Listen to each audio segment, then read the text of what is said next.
Hello and welcome to our little shed here at Boyles of Killorglin. Myself and Miguel, we're a lot closer today. Hello, We're a lot yes. closer today, but We're getting friends. We're getting friends. That's eventually. It's taken us a while.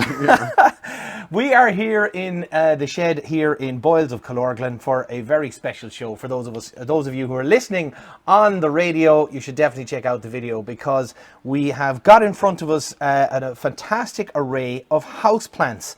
Yes. So the one thing I suppose that I've been looking at, because this beautiful area part of Boyles of Killorglin, this lovely little shed, we've been dying to get over to it, but I think now is the right time because I think so. A lot of people might be kind of rained out of the garden, but there's no problem bringing some color inside the house. And it's always healthy because these plants, they process the CO2 and they give back some oxygen to the house. So they always clean the impurities of the air as well. So it's always handy to have them aside from the color and the touch of nature, even if they are tropical plants, most of them. Very nice. We have a very nice selection of very beautiful plants with color by themselves, like begonias or this beautiful caladium, or beautiful flowering like anthurium. So it's basically, you have a indoor plant for everywhere.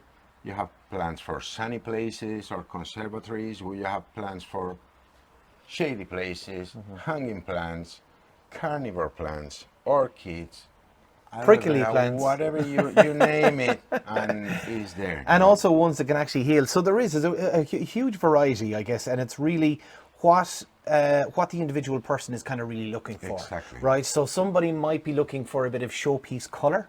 Somebody might be looking for, a very practical plant, something that will just add, as you said, maybe to a shady corner. So it's very important that anyone who comes into you here has an idea of what they're looking for. And obviously they probably know their houses, and they know where the temperature, if it goes up and down, or if it's shady or it's sunny, and what they're after. You can go from very tall structural plants for corners or for centerpieces, till very small plants, even for bathrooms or for small corners for kids, for everything.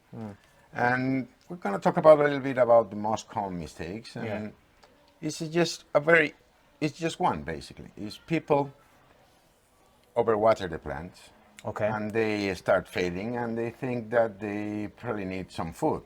So they overfeed the plants, and as they keep fading, they think that they could probably need a little bit more water, and they water them again. And when they fade more, they say, all right, I'm going to give them a little bit of keep giving it food. more, yeah. So that's normally the biggest mistake in indoor plants. So you are going to kill them with love, with your love. So normally those plants don't need much water, don't need much care, don't need 99% don't need a very high dose of food. So they are very low.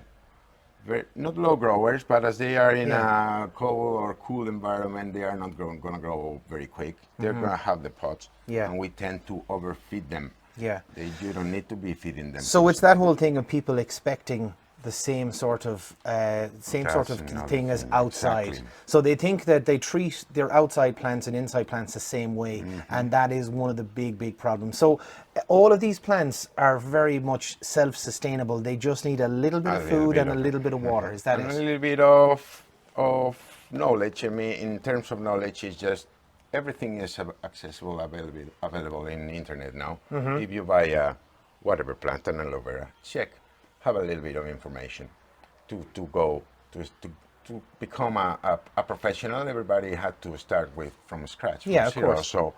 So it's never hurts checking in Google. Again, not get the first information. You just dig a little bit. But is so many different types of plants, and we tend to treat them the same as indoor plant. And another thing is we tend to want them perfect. When we buy them, they are normally perfect, like a plastic plant. And when they start getting a little bit ugly, we tend to freak out. And this is the way it is, it's nature. So sometimes it's the old leaves, sometimes it's because you didn't water properly, or you watered too much, or you were abroad and you couldn't. Anyway. Or sometimes you said as well too, sometimes it can just be the natural process of the plant. Of regenerating. Regeneration, yeah. And when the flowers fade, like every flower in any plant, just get rid of them. Don't think that the plant is gone because there's no more flowers. That's a common mistake in orchids. Yeah. Just not paying attention to them anymore when the flowers are gone, and that's a big mistake. So in terms of replanting, repotting, people tend to think that they need another transplanting. Okay. And they are slow growing plants again. Yeah. And they normally won't. And when they are fading, you tend to transplant them, and it's not the right moment because they are stressed already. Okay. And you're gonna kill them. You're going to kill them. Okay. So it's better leave them. Water them slowly if they become dry, not soaking them. A little bit of investigation again about the plant. Is not the same a cactus than a anthurium or a palm plant or whatever. A cactus, believe it or not, they can take more water than we think. Okay. And they will grow. You could transplant them and watering them regularly once or twice a month instead of just never watering them. Okay. People do. Yeah. And they grow. They won't remain the same. They are in small pots. Some of them, in this case, these ones can become very large. This one is smaller, but is doing the right thing. Some plants don't need transplants. Some of them they need. They do. Orchids, normally people tend to transplant them, and they are tricky. Okay, so just talk to us about orchids, because I guess one thing, people are very, very drawn to orchids because of, again, their beauty, their elegance, they're tall, they've got such beautiful colours, and that's the one a lot of people get drawn to, isn't that correct? Yes, and they are not very expensive, and they are nice presents for people. Then the flowers die, and we say, oh, I don't care anymore. Yeah. All right. And now they will flower again. They don't need that much. Just a little bit of water. People want to transplant them. What happens with them if you transplant into a bigger pot is they have to colonize the bark again, and they won't be flowering as much, as often, and as if you leave them in these pots. What you have to do is it's quite easy actually. You just take them out, shake the bark, put new bark on it, and that will be enough for an orchid. Eventually, I have one I repotted, and it's a monster orchid, but that has 8 years, nearly 9 with me. Right. You've looked after it, everything. Yeah. Now, talk to me about the bark. What there's loads of little bits of bark around the base of the plant. Is that what the orchid grows in, or what is this? So, well, the phalaenopsis actually, they grow in the joints of the branches of the trees in height. Okay. They don't have real roots.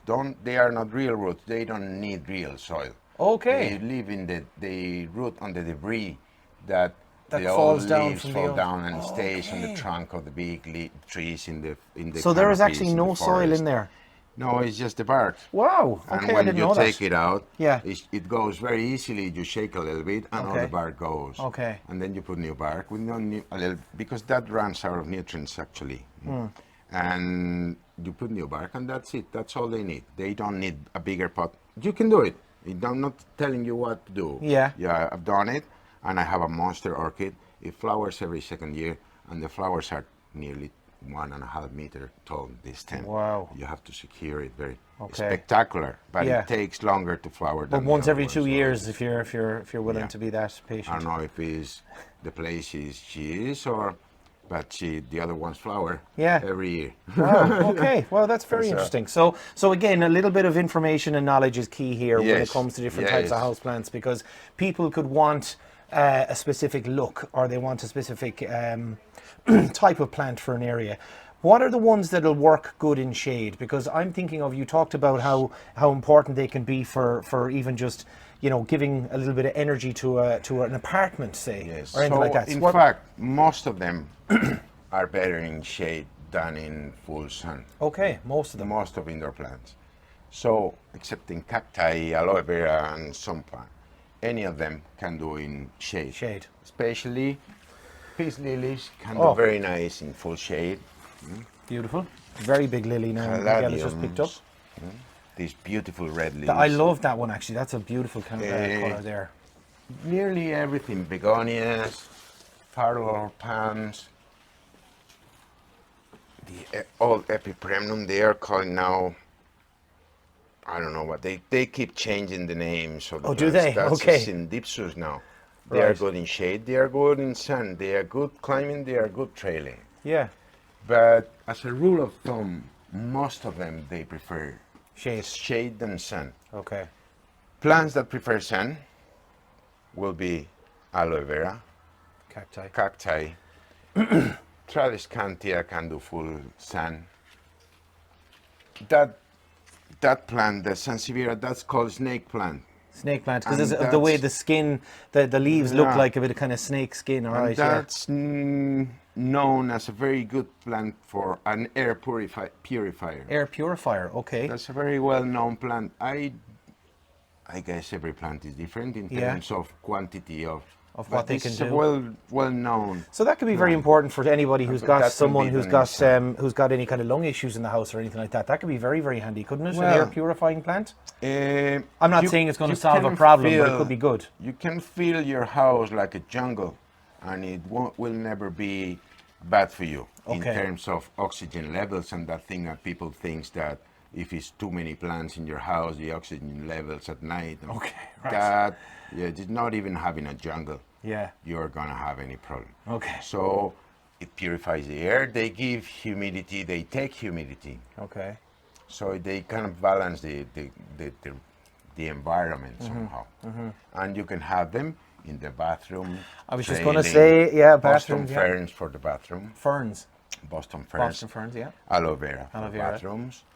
Wonderful. They perform really well. We talk about these fellas one day. Yeah. About how when they grow, the little sons on the sides, how to get new plants of them. Yeah. It's a very. I think it's a every work I think by every itself. every house should have an aloe vera plant, because above Yes. anything else, I know if And you you can- have a little burn or a little cut or anything So like that, what it's just you- great to just snip off a little bit Well, and what use the. you should do, in this case, this was freshly repotted. So what you have to do is get in the lower branches. Okay? So you pick a lower branch and you cut it. In this case, it's not perfect for doing that. But anyway, you go as low as you can. Normally, you will like to go to the trunk and take it off the trunk. Okay. And you So can it's leave not it in the... it's not snipping off the top. No. No, I will just take Always the whole go. leaf, put it in the fridge, Okay. and use it as needed. All right. And always the lower ones. See, the new ones are coming in the middle. Yeah. So the older ones. The outside ones. The older outside ones. yeah. Okay. And that won't hurt the plant. You have to have in mind that you're stressing the plant if you're cutting something. Okay. So it's just, again, it's a balance, Balance. in between using the plant and killing the plant. Okay. Yeah. But they are actually, people use them for stomach problems, they do smoothies with them. The taste is awful. Yeah. I can well imagine. I can well imagine. Yeah. But Okay. it's Yeah. not- they look- Smoothie. they I don't look think I'll be like adding very that to my good. smoothie in the morning. Yeah. It Yeah. looks like a very good. Okay. I'm all right. No thanks. No thanks. right. So there are different types of foods as well here. Yes, okay, yes. Show us about the foods we have here. So see, we have orchid drips here, especially for orchids. Okay. That's a special formula for them. You should be So little feeding them- drip feeders. Yeah, well, these ones are in this case are drip feeders. So you just stick them in the soil and they Upside just down. keep dripping constant food. These other Okay. types of them. Yeah, there's ones here So for you house just plants as well too. dilute them in water. Orchids feed them from March to September, in their growing period, and don't feed them in the winter. Don't. Okay. Don't leave the run off. If you can do grit on the plate, on the dish, whatever the They're saucer. underneath it. Yeah. Don't leave the water. Don't leave the plant Sitting in water. Just get some grit. They need to be humid, but not soaked. Okay. That will kill the roots. All That's right. very important, actually. Yeah. Don't overfeed them. Right. They need food. So only during the specific times of the 4 year. or 5 times a year. Houseplants baby feeder. You can buy this thing for diluting. Find information about the plant, please. Okay. Because It doesn't work across the board. No, I've done that mistake. I've made that Okay. mistake before. And you see the plant and it's all right. I'm gonna give it a boost, and that's not what it needs. Okay. So be careful with what you expect and what you're doing. Don't take shortcuts. Okay. And well, we have. So is this a big? Oh, sorry. See this fella. Oh, the Venus flytrap. The Venus flytrap. That Yeah. we could be talking about this. We could do a whole show on aloe vera plant and him. They actually trap the flies. Yeah. But I would say it's not enough flies in a regular house for feeding them. So it's quite nice, even for kids especially. Yeah. Feeding them with a pair of tweezers and a small little fly. And they have small little hairs. I can see them on the inside, yeah. Inside. They are somehow sensors. Yeah. And when they feel something that rubs those sensors, they close. Okay. They can catch a fly for 3 times. It takes a few days to digest them or whatever. Yeah. And they open again 3 times. And then they die back and they leave room for the new growth. Okay, so they're basically just kind of gathering for the next thing to reproduce. It's a few tips for these plants is don't feed them as often in the winter as in the summer. Okay. If it's a flower coming, take it out because it will be draining the energy of the plant. Right. And keep it always moist and feed them regularly. And it's a joy for as you said, for kids and stuff like that. Very, very funny. Yeah. And we could probably talk. We might be doing something for specific for colors or something. If you want in indoor plants, that was kind of introduction. We can probably not even be. Yeah, and I think that's the main thing we'll leave it with is that there really is. It's a huge area and a huge variety, a world by itself. Mm-hmm. So we may revisit again, but for now, Miguel, that's brilliant. We've got some loads of thoughts here, and I'm just looking around now, and it's just such a great thing you could actually think to bring it inside, because a lot of people, especially older people, might not be able to get out in the garden, still bring a little bit of colour in. It's beautiful. It's beautiful. Yeah. Miguel, as always, thanks very much for your time. Thanks for all your tips and advice and the great colour here. That is it for us this week. Thank you very much as well for listening and for watching. Until next time, happy gardening. Thank you.